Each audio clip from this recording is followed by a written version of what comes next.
Hey, and welcome to the Full Weight of Joy podcast, the podcast for women who are done stressing about the weight of the world, of expectations and settling for status quo, and ready to step into the full weight of joy. Joy in the journey, whether up or down, joy through the life's challenges, and joy in loving your life right where you are, even though sometimes we feel like chucking it all and moving to Bali. It's for women who are ready to step into who God called them to be. He chose you to be in this world. He created you for a specific purpose. God called us to be the light on a hill, and by embracing who you are and whose you are, you can stand on that hill and shine. The best part, when you're standing next to another woman who's also on the journey, the world gets brighter. My name is Tammy. I am your host and a master certified life coach and a trained therapist. For over a decade, I've been helping women do just that. Step into who they're called to be and shine. Are you ready, friend, to start your journey? Let's do this.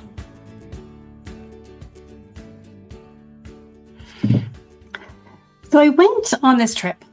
It was a trip that I applied to go on to. It was with an organization that I love and truly believe in. It was with the Gary Sinise Foundation. And I've done other things with them, with the kids. And I got this email that says, hey, there's going to be a adventure in Nashville. It's going to be limited spots. Fill out an application and see if if you get a spot. And so I was like, what do I have to lose? What do I have to lose? Right? So I go and I fill out this application out. It's actually really well written, well crafted questionnaire. It got me thinking. And then I got to the bottom of the application.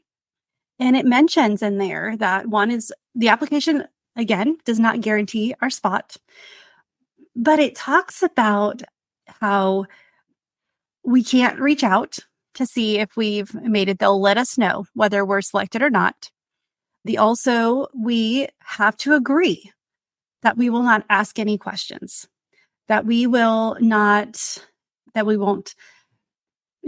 reach out to them and ask questions. We will understand that we will not get any information, that they will send us the travel arrangements. They will send us the hotel. They will send us a packing list. And that's the bulk of the information we're going to get.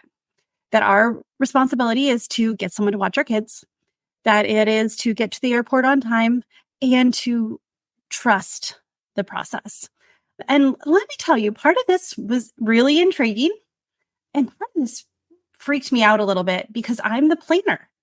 I love trips, and I actually haven't done Nashville really. I went there in college for a couple of days, but I went there for a conference. Not to say, and also college, you don't go for the same reasons. I do love country music. I'm not a huge country music fan, but I do love it. I love the 90s, the 80s and 90s country. The country today is not, I don't listen to it a lot, but that 90s, 80s and 90s country, I really enjoy. Like, give me some Shania Twain, give me some, Randy Travis, give me some Alan Jackson. I knew, this is a side story, but my sister and I, we joke all the time about, we knew by how country the music was playing when we woke up was how deep we were into cleaning that day. We knew if it was deep into Hank Williams, we knew that we were in for it. If it was Hank Williams Jr., then it's okay, maybe half a day. We got some cleaning, but we got some Hank Williams. We knew it was deep cleaning day. And so we would try to figure out, okay, what can we do? Or how long can we stay in bed before they come and get us? But anyway, that's a side note. But so I do enjoy country music, and I enjoy the history of music. But I'm also well, are we going to go and eat at some great places? What are we going to see? What are we going to do? Are we going to get to see this? All of these things that, you read about Nashville, and I had no control for what I was going to do during it. Well, I did get chosen to go. And so again, we filled out a paper, we had to, it was fill it out within 2 days. And, again, we signed saying that we are okay not having any information. And we couldn't tell anyone we're going. And we couldn't, there was a lot of stipulations, and it was no social media, there was a lot surrounding it. And I was okay, I wonder what we're doing. I wonder what this experience is. And the only thing I knew was the creator of this experience I trusted. I went, and it was such a great trip. I mean, from the moment I got off the airplane, I think I was the last one to fly in because from Tulsa, you always have to go, I had to go to Dallas and then to Nashville, whereas a lot of people had direct flights, but I was the last one. And I left early. I left at like 6 in the morning. And so it wasn't a long day of flying, but I got in like 3 something, but I was the last one to get in. So they were waiting. Everyone who flew in was waiting for me and everyone, just the excitement. And we hop on a bus. And this is the first time I didn't know anyone on this. Typically, when I do different events, I know people who are going. I know and it was this one specifically was for widows, for military widows, for the military spouses that lost their husbands, and that we had kids, young kids. And so that was kind of part of the stipulation why I was on the email list to get it in the first place. But we weren't allowed to go and check our networks to see who's going to. Oh, do we know anybody? Like that was not part of the plan. We had to relinquish all control. So we get off the plane and they put us on a bus and we talked to a few people, I'm saying hi to some people and we get in there, we get into the Graduate Hotel in Nashville, which is an adorable. I'm going to post some pictures because it was just fun. It was all Dolly everywhere. And they said, okay, we're going to do a little welcome. We're going to give you guys some information. We're going to give you your welcome bags, which have your t-shirts. You're going to go change and you have 15 minutes to go and change and get down into this ballroom. It's like, okay, here we go. Like, what are we doing in the ballroom? What are we doing? What time, at this point, I'm like kind of hungry. Like I didn't have time to grab food during my layover in Dallas. So I'm like, okay, hopefully I'm going to eat soon. But again, they're like, just trust us. We created this with you in mind. We planned ahead and we will make sure that all of your needs are taken care of. And many of us, we had the mix of the excitement and the panic of, well, how do we even know what to enjoy if we don't know what's coming? We wanted to know information, even though we trusted the creators. We trusted those who put this program together. So I get to the room and it's adorable. Again, I'll show you pictures. It's such a neat room. All the little details, they had little squirrels on drawer pulls. It was a fun hotel. And I put on my Gary Sinise Foundation shirt and I had a snack in my bag. So I quickly ate some chips because I didn't know what was coming next. And we walk in and we wait, right? We walk in and we can't get into the room yet because they want us to all go in together. And there's about 24 of us. So there was a good size group. And we're all like, oh, what could it be? What is it? What is this? And there, luckily, out in the foyer, there was some small bites. So we had hummus and a charcuterie, excuse me. My daughter always gets on me. Charcuterie board, which is one of my favorite things in the world. And hey, it's one of the best girl foods ever, right? Little bites we get to try a little bit of everything. And we had some queso and chips because it's also another amazing food that I couldn't live without. So already they knew what we needed. We just had to trust. And after everyone comes, and we had a few late stragglers, but they knew that was going to happen soon, that as well. But we all were waiting, and they opened the doors together. And they said, welcome to the Nashville adventure. We can't have you run around Nashville without looking country. And we got to design our own cowgirl hats. There was designers there who actually made them for us. But we got to pick a hat. We got to pick our accessories that go on it. And we got to do this. We got to have this experience. That's something that I would have even considered doing. That was not even on my bucket list. I didn't, honestly, truthfully, I didn't even know that's something that you did. What they had planned was so much better than what I could have planned for myself. How many times do we try to control things? We want to know all the details when someone else has already laid the plans out for us. When someone else has already said, hey, I got this. I planned this with you in mind. When it comes to our purpose, this is kind of what God does. He's planned it. The Bible talks about it. He planned this before you even existed. He laid our plans out for us. He created us. He added our strengths and our talents and he added our stubbornness or different characteristics within us. He added what he knew we needed for this life in order to step into our purpose, in order to do what we were called, what we were created to do, what the plans that were laid out for us. So how we balance the need for control with a purpose-driven faith. And I love this question because by researching this and really looking and going on that trip, I recognized that my need for control is a lot stronger than I give it credit for. The need to have checkpoints, the need to know what's coming next. And I'll share more about this trip, but know that we never knew what we were doing until we got there. We would get on the bus.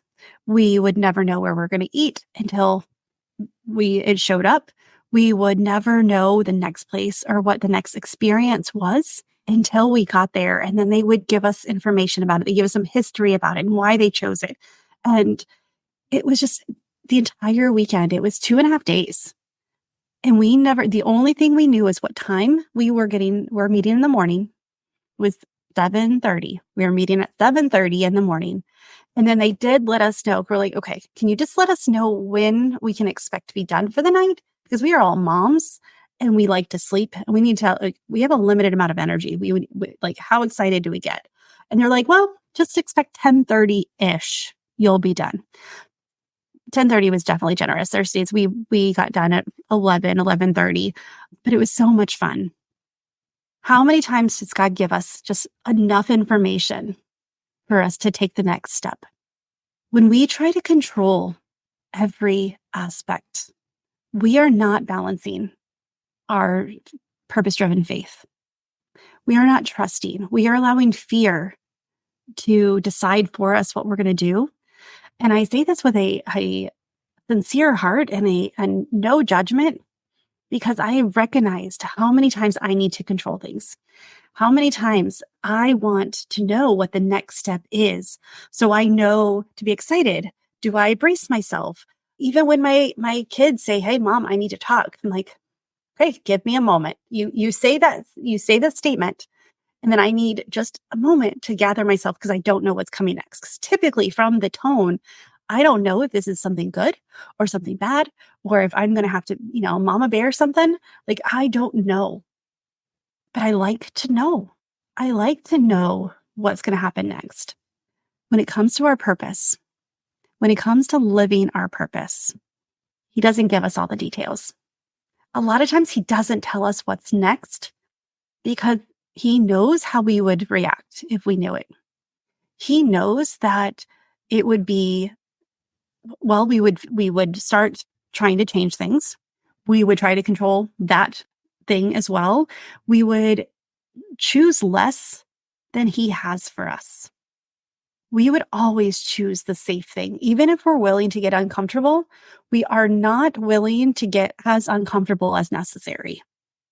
We will still tamper it down. I'll do this, and take 3 steps, but that leap into 10, I'm not ready to do that yet. I'm going to wait until I'm ready for that.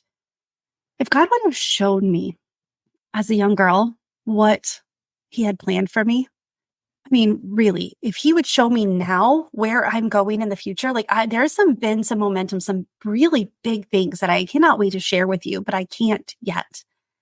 But I'm like, what does this mean? What is this going to do? Where is this going? What does this say? Where is this going to lead me? What does this mean that okay, what is my responsibility? How do I manage this? And he's like, Tammy, just stop. I got you this far. I'll get you all the way. If I look, when I was younger, I knew I wanted to be a teacher. I went to, even in high school, I applied for scholarships and things to be a teacher. I went to Baylor, and I went into the education school. And quickly, I realized that traditional teaching was not for me. I quickly moved to computers, which also, like, going from education to computers, complete 180 there, like going from all the people to none the people. And then I realized, okay, I need to go back a little bit more. I need to kind of balance. And I went into like business of computers. I went into, I did information systems. So I got to deal with people because I love people, connecting with people. I love relationships and I love hearing stories. And I need people as much as I'm an introvert. And I truly am. I still need that connection. I just need it on smaller doses. So working behind a computer, coding every day was sucking my soul. Like I could not, that was not it. And I swing left and right, left and right, and left and right. And until God kind of settles me somewhere in the middle. Even in high school, I did Model United Nations, and we had, living in England, as you can imagine, the Shakespeare was huge. So we had a Shakespeare festival every year that we had to be a part of, and we had to do an act of a play. And I did not like speaking in public. I would do whatever I could do to get out of it. I would take the smallest part. I would take this, the smallest speaking part. I would be up there and I would help other people get to the front. But I still did what I had to do, but I avoided it. If that Tammy in high school as a 15 and 16-year-old saw what I was doing now, she probably would have done something drastic to stop it from happening. Because we want control, we don't know what's possible. We don't know what's planned for us. We don't know what's coming, and it's not a bad thing. When we try to control everything, it stops the things that are supposed to happen from happening. When we are trying to control, it means that we are not living our purpose, because there's a level of faith that comes with living our purpose. And to finish that story, I went into the military and was doing information systems, and I was, I could speak computerese and I can speak customer, because customers and engineers, they cannot typically, the same words have different definitions. What do you need? And then I can describe it to the engineers on how to create it. Like, this is actually what their need is. And so many times I'd be like, are you sure this is what you want? The customers talking about, oh yeah, all of this. And I'm like, this is not, it won't work together. And so talking through, okay, what is your intention? Years later, here I am out of the Air Force, and it hit me a little while ago that I'm like, talk about full circle, because I am a teacher. Like, way to go, God. Way to go for like taking me the direction that I needed to go. Because if I would have started and if I would have taken public speaking, I would have forced it. I would not have it. It would have made me throw up every day. I probably would have croaked. I probably would not have been able to do it. It would have scared me too much, and I would have sabotaged it every step of the way.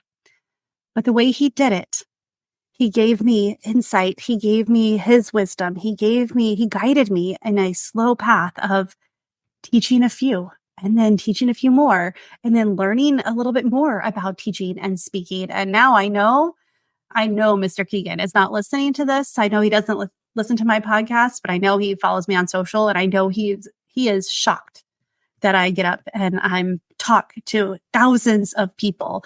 I have an event coming up that I get to talk to. Well, I get to talk to like 16,000 people. And I will talk more about that when I can. I'm trying not to get too nervous about it. But how cool is that? And if that 16-year-old would have known this, my point here is not that I get to go and do this. It's the fact that there's a reason why we have to relinquish control. That when we let go of control, we're living our purpose.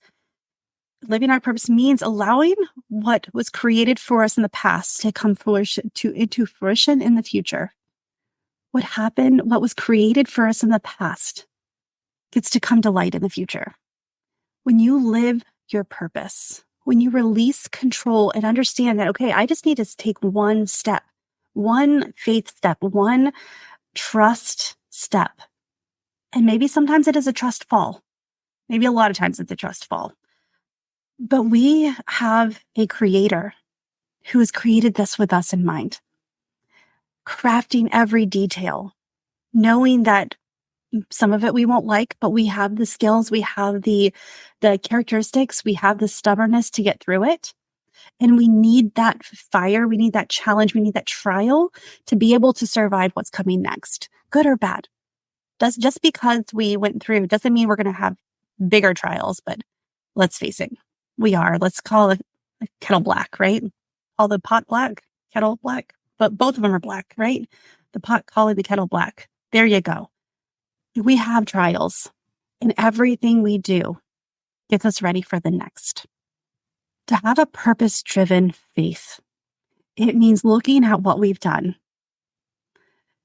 taking the gold, taking the refined gold from it and tucking that away and trusting for the future. We have to trust that the creator that is laying the steps out for us had us in mind.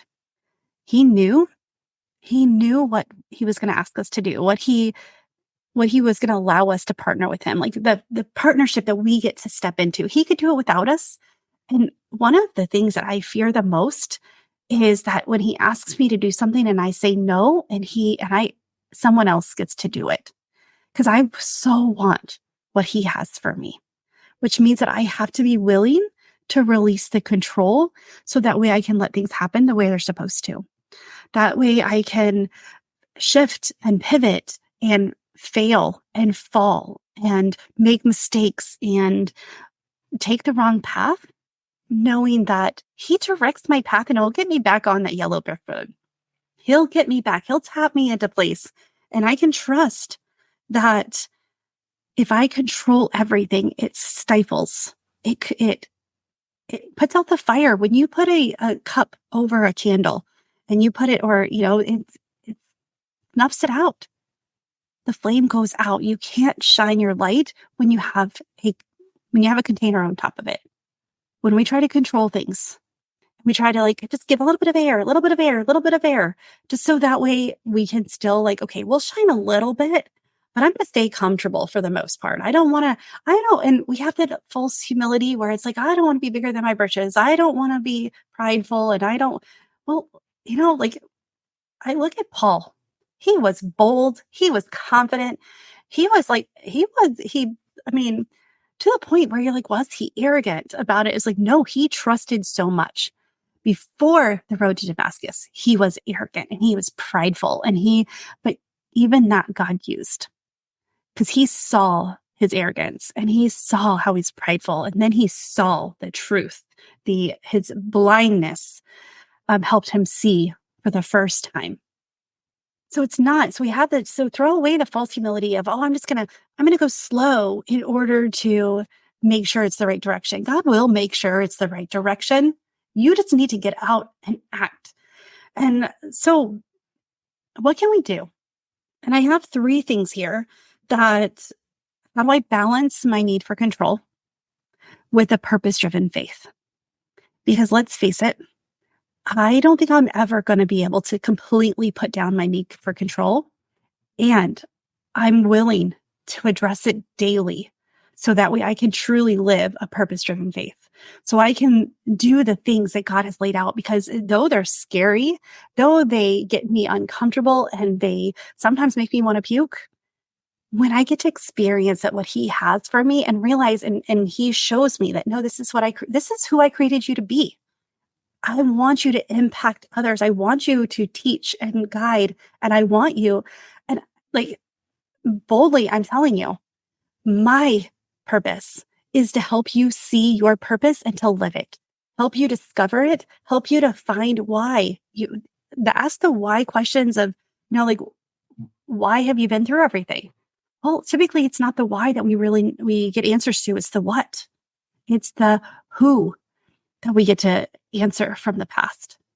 And I get to do that. And if I didn't relinquish control, if I didn't go on the path of obedience and just allow my purpose-driven faith to step in, then I wouldn't get to do this.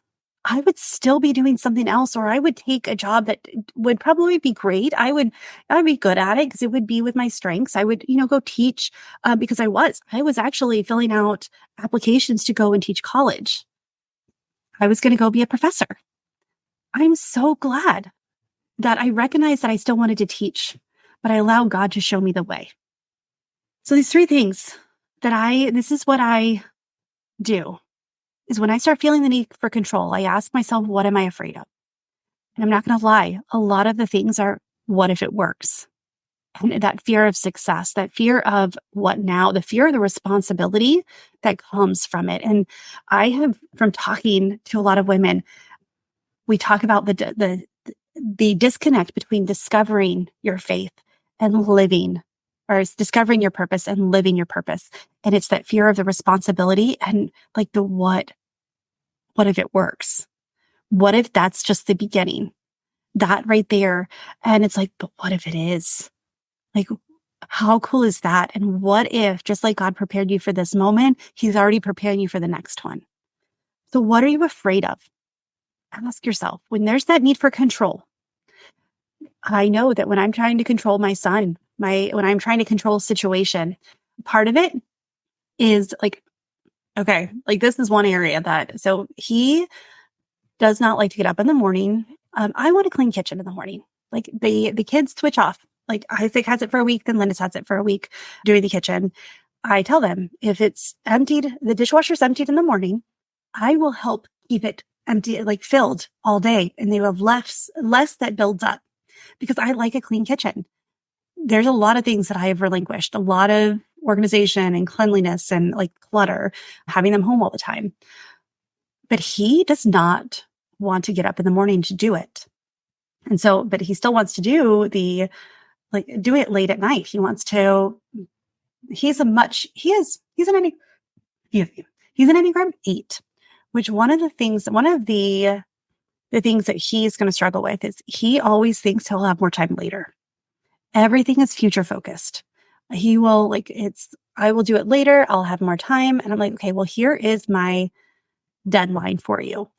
And I say this, like, what does that have to do with control? It's like, well, one of the things that I want is I don't want to control how it happens. But I'm like, when I wake up at 5 a.m, I want the dishwasher emptied. How do you think that can happen?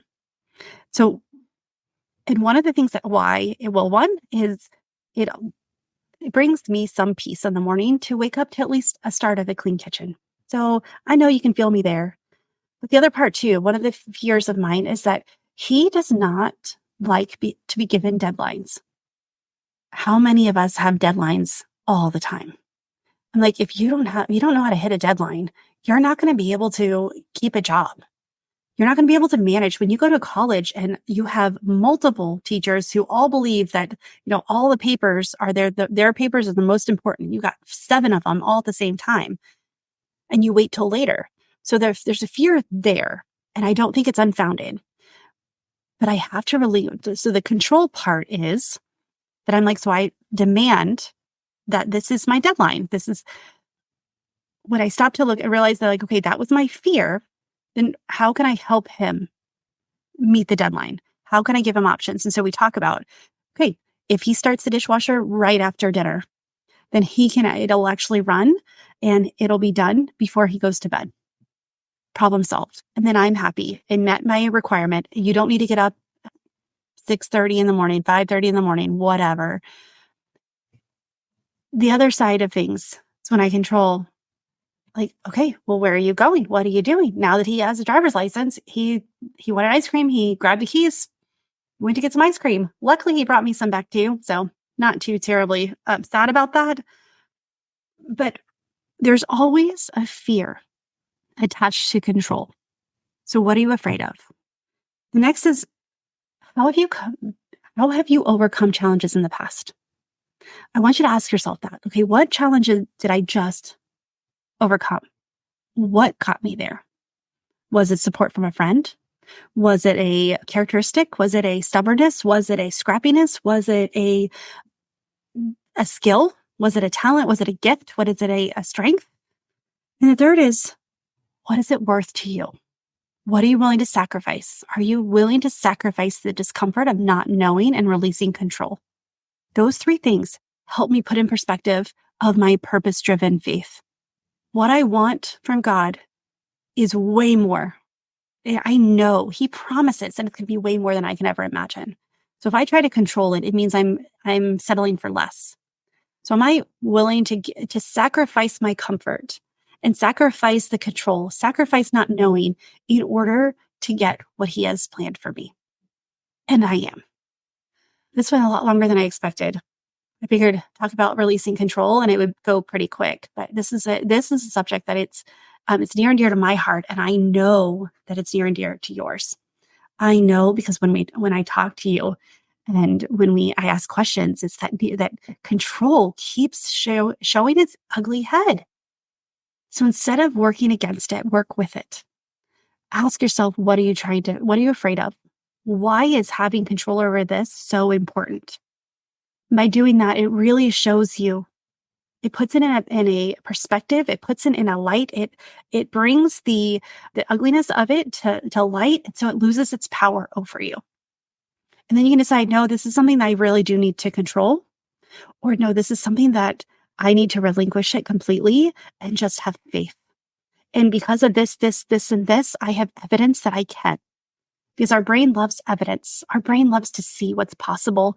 And just like that, the way our brain wants to see what's possible.